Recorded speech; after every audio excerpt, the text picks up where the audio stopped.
Hello hi friends, welcome to my channel. ఇప్పుడు మనం చేసుకోబోయేది పప్పుచారు. దానికి ముందు ఒక కుక్కర్ తీసుకోవాలి, చిన్న కుక్కర్ పప్పు ఉడకపెట్టుకోవడానికి. దాంట్లో ఒక 2 టేబుల్ స్పూన్ నెయ్యి వేసుకోవాలి. అలాగే ఒక 2 టేబుల్ స్పూన్ కందిపప్పు వేసుకోవాలి.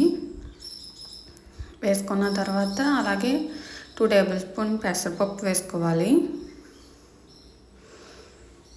వేసుకున్న తర్వాత పచ్చిశనగపప్పు కూడా వేసుకోవాలి 2 టేబుల్ స్పూన్. ఇవన్నీ వేసుకున్న తర్వాత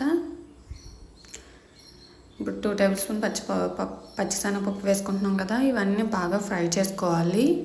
ఒక 2 మినిట్స్ ఫ్రై చేసుకుంటే సరిపోతుంది. అంత అలాగా ఫ్రై చేసుకోవాల్సిన అవసరం లేదు. 2 మినిట్స్ ఫ్రై చేసుకొని ఒక గ్లాస్ వాటర్ వేసుకుంటే సరిపోతుంది. ఎక్కువ వాటర్ కూడా వేసుకోకూడదు, ఎందుకంటే అది పేస్ట్లా కాకుండా ముద్దలా రావాలి, అప్పుడైతేనే బాగుంటుంది.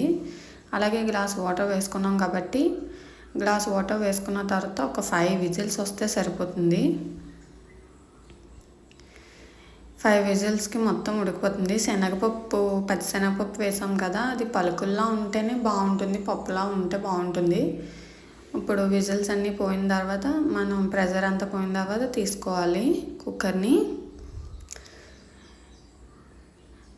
ఇప్పుడు అది స్మాషర్తో స్మాష్ చేయాలి. అంత ఎక్కువ స్మాష్ చేయకూడదు, మామూలుగా పైన ఎలా అంటే సరిపోతుంది. ఎందుకంటే అలాగో కుక్కర్లో పెట్టేస్తాం కాబట్టి పచ్చిశనగపప్పే కొంచెం పప్పులా ఉంటుంది. అది కూడా ఇలా అంటే ఉడుకుతుంది కాబట్టి, పప్పుచారులో సాంబార్లో ఉడుకుతుంది కాబట్టి సరిపోద్ది పప్పు.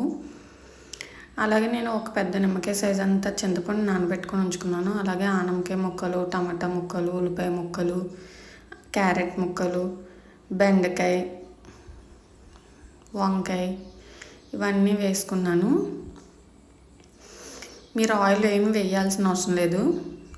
సాంబార్ బయటలో ఇలా అన్నీ వేసేసుకొని ములక్కాయ ముక్కలు ఇవన్నీ వేసేసుకున్న తర్వాత చింతపండు రసం ఉంటుంది కదా, అది ఏమీ అడ్డం లేకుండా వేసుకోవాలి జ్యూస్ని. అంతే, మీరైతే ఆయిల్ మాత్రం ఏమి వేయకండి. అలాగే వాటర్ వేసుకోండి అంతే. వాటర్ మీ ఇష్టం. అంతే, పప్పు మనకి చిక్కగా కావాలంటే వాటర్ తక్కువ వేసుకోవాలి, పలుచగా కావాలంటే వాటర్ ఎక్కువ వేసుకోవాలి. నేనైతే పప్పు ఉంది కదా అదంతా వేసేస్తున్నాను. అది స్టోర్ కూడా చేసుకోవచ్చు. ఇది పప్పు మీకు డీపర్లో పెట్టేస్తే ఒక 1 వీక్ పట్టు ఉంటుంది. అలా ముద్దగా చేసుకుంటేనే, పలుచగా చేసుకుంటే ఉండదు. నేనైతే ఇంకా వాటర్ వేసుకుంటున్నాను. మళ్ళీ పప్పు ఎక్కువ వేసాను కాబట్టి ఎక్కువ వాటర్ వేసుకోవాలి. అలాగే కొంచెం ఉప్పు కూడా వేసుకోవాలి. అలాగే నేను పచ్చిమిర్చి మర్చిపోయాను, పచ్చిమిర్చి కూడా వేసేసుకున్నాను.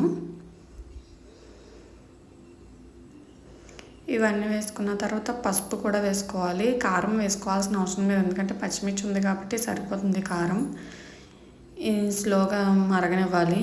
మరగనిచ్చిన తర్వాత ఇందులో సాంబార్ పొడి వేసుకోవాలి. ఇప్పుడు మరుగుతున్నప్పుడు సాంబార్ పొడి వేస్తేనే చాలా టేస్టీగా ఉంటుంది, బాగుంటుంది. ఇది జిఆర్టీది సాంబార్ పొడి.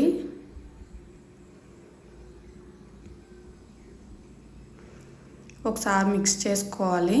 మొత్తం మిక్స్ చేసుకున్న తర్వాత కొత్తిమీర నేను వేసుకుంటున్నాను. కరివేపాకు ఎలాగో తాలింపులో వేసుకుంటాం కాబట్టి సరిపోతుంది. అలాగే వెల్లుల్లి దంచి పెట్టుకొని వేసుకోవాలి మరుగుతున్నప్పుడు. అలాగే చిన్న బెల్లం ముక్క కూడా వేసుకోండి, టేస్ట్ బాగుంటుంది. పులుపు ఇవన్నీ ఇలా మీరు వేసుకుంటే సరిపోతే అన్నీ కరెక్ట్గా పులుపు, తీపి మొత్తం అన్నీ కరెక్ట్గా ఉంటాయి. ఒకసారి ట్రై చేసి చూడండి. సాంబార్ అయితే చాలా బాగా వస్తుంది. ఎప్పుడైనా నెయ్యిలో ఫ్రై చేస్తే పప్పుని చాలా బాగా వస్తుంది టేస్ట్. ఇప్పుడైతే తాలింపు పెట్టేసుకుందాం. నేనైతే తాలింపు పెట్టేసుకున్నాను. ఇవన్నీ వేసుకున్నాను. ఆవాలు, జీలకర్ర, ధనియాలు, ఎండుమిర్చి, కరివేపాకు, వెల్లుల్లి ఇవన్నీ వేసుకున్నాను. అంతే, సాంబార్ అయితే చాలా ఈజీ, చాలా త్వరగా అయిపోతుంది. అంతే. Thanks for watching. Please subscribe my channel.